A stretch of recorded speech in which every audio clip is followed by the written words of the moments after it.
What's going on, everybody? It is your boy Zamboni. I am an herbalist and astrologer, and it is time to talk about the astrology of the week ahead. Thank you so much for being here. Thank you for sending me a tip via Venmo, Cash App, PayPal. That shit is hella helpful. Thank you so much for doing that. Thank you for booking a reading. Thank you for joining the membership. Thank you for hitting this little save button here in the corner. Thank you for being a part of this community. I really appreciate all y'all. I super appreciate everybody I see here every week. Thank you for being here. Let's talk about the astrology of the week ahead.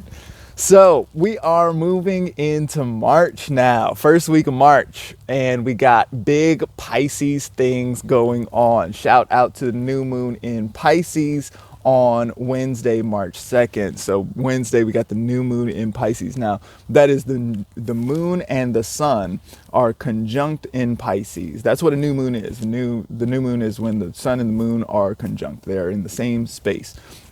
And so in Pisces, that is a sign that is ruled by Jupiter. Turns out that Jupiter is present. Jupiter is 2 degrees ahead of both of these planets. So we're actually going to see a nice applying conjunction to Jupiter in Pisces with this new moon. Looks great. I really like the way that, like conjunct Jupiter, it feels hopeful. It feels like joy, luck, and abundance. Now, here is the thing about that. Jupiter is whenever anybody is conjunct the sun, then this is a condition which is called combustion. It's when things are under the beams of the sun. And so this is to say that the sun it shines so brightly that it can block the signal of another planet out. And so this is what has been happening for a while. For last month, we had the sun in Aquarius. And so the sun in Aquarius was doing that to Saturn. And so it was very much about the sun and Saturn sort of coming to some kind of accord and figuring out how I was talking about it in the sense of like big wigs and management and sort of like having to figure out how they're going to negotiate the system that they're trying to operate, right?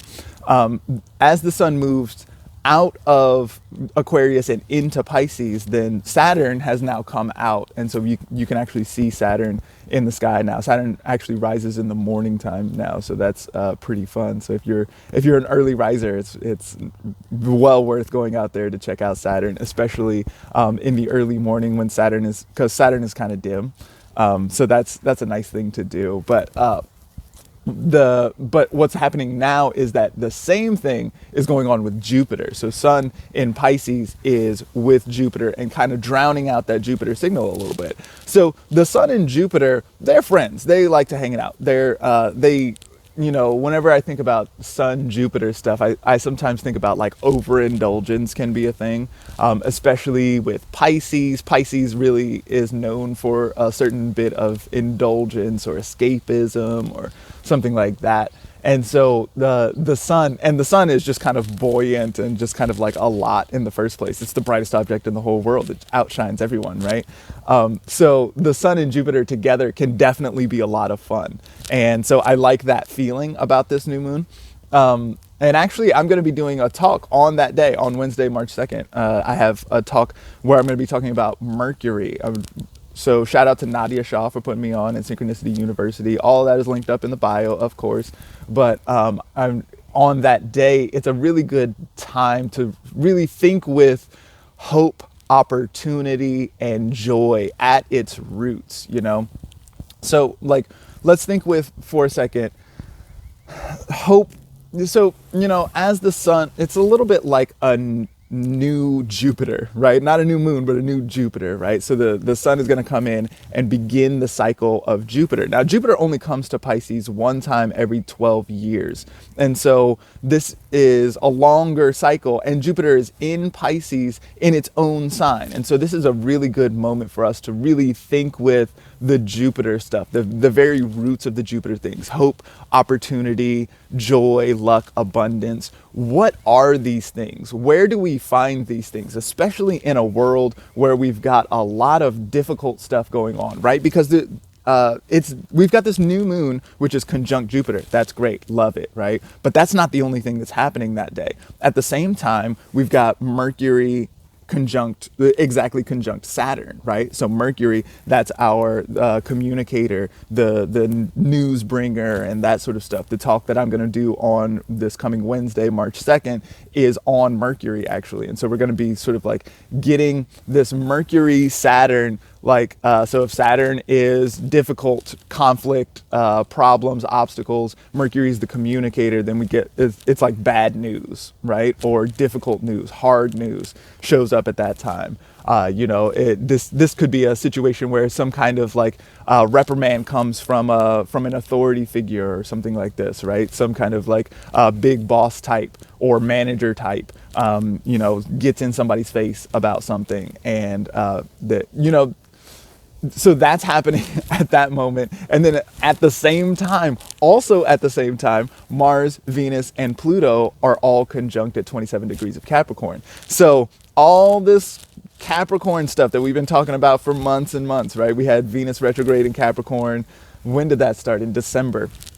So it's been months now where we've been really looking at this and thinking about, like, well, what about power dynamics, and what about the things that make me feel obsessive or jealous, and what about the things that maybe I have addictions that I need to think about, or the power relations in from like the state to the personal level, or power relations on an interpersonal level, or power dynamics between me and substance, or these kinds of things, right? We've been really looking into that and trying to figure out what kind of feelings we have around that. Venus retrograde a lot will speak to finding passions and desires, especially by way of experiencing things that you didn't like as much, right? And so dealing with that pain or difficulty, and then finding the passionate stuff. We add Mars into this mix, and it gets especially motivating. It turns into real passionate sort of like, this is the kind of like over the top, oh my God, it feels so much, right? When we get that Mars and Venus together. Then we add Pluto to that also, and Pluto loves extremity. That's what Pluto does, right? So we can think about Pluto as being associated with like microscopes, for example, right? Takes things that are very tiny and then makes them very large. Or we can think about telescopes, for example, where we can see things that are very, very far away, get a like legit large image of something that is very far away. Pluto lives in this kind of extremity. That's one of the reasons why when we think about Venus, we can think about desire, but we put Venus with Pluto, and now we're talking about obsession, right? Put that with the Mars there, and it turns into passionate obsession. Doesn't necessarily mean that it's a problem, but it does mean that it's a lot, right? So whenever I see Pluto stuff, one of my favorite things to think about is like a research project or something like that. That's a good way to sort of get into this Pluto kind of mindset, and then put it towards something productive rather than doom scrolling and getting into like crazy cyclical or spiraling head patterns or thought patterns, this kind of stuff, right? So we've got that Venus, Mars, Pluto conjunction in Capricorn, ruled by Saturn, while that Mercury is there as well. This feels like news around personal motivations that are passionate and obsessive. It looks like pressure. It looks like and obviously geopolitically, this is a highly pressurized moment, right? It's been pressurized for a long time, and then now we're starting to see the pressure release, and that is it's a lot. It's difficult to deal with. It's ugly in a lot of ways. It doesn't feel good to look at those things, right? And so in that context, while there is pressure on, while there are difficult things going on in the world, while there are ugly, uncomfortable, while that stuff is happening in the world, where then does the hope live? Where does joy live? Where does joy come from? This can be one of those situations where we can think with, that new moon in Pisces, that new Jupiter in Pisces. We can think here about like, always I'm recommending a journal, right? Always it's a good time to maybe spend some time writing it down. When was the last time that I really felt hopeful or joyful or something like this? And where did that come from? Where did that feeling come from? Did it come from inside of myself? Hint, likely it did. And like, what were the conditions that made that possible? Not only external conditions, like, oh, it was my birthday and they made a nice cake for me or something like that. That's really lovely, right? But but more than just the cake, right? What is the thing that really feels good, that really feels hopeful or meaningful?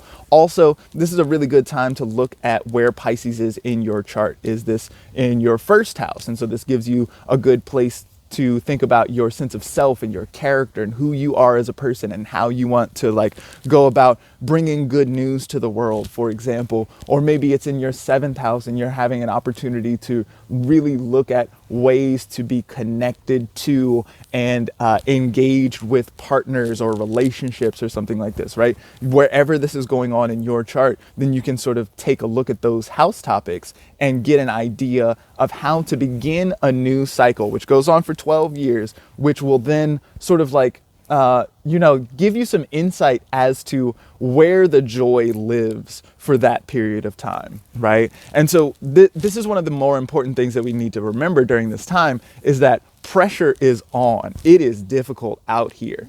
And yet, that does not mean that joy is evacuated from the world, is evacuated from our hearts and minds, right? Joy is still here in very important ways. We still have access to things like music and to things like hugs and to things like play, right? So just like the idea of play and games and fun for fun's sake and stuff like that.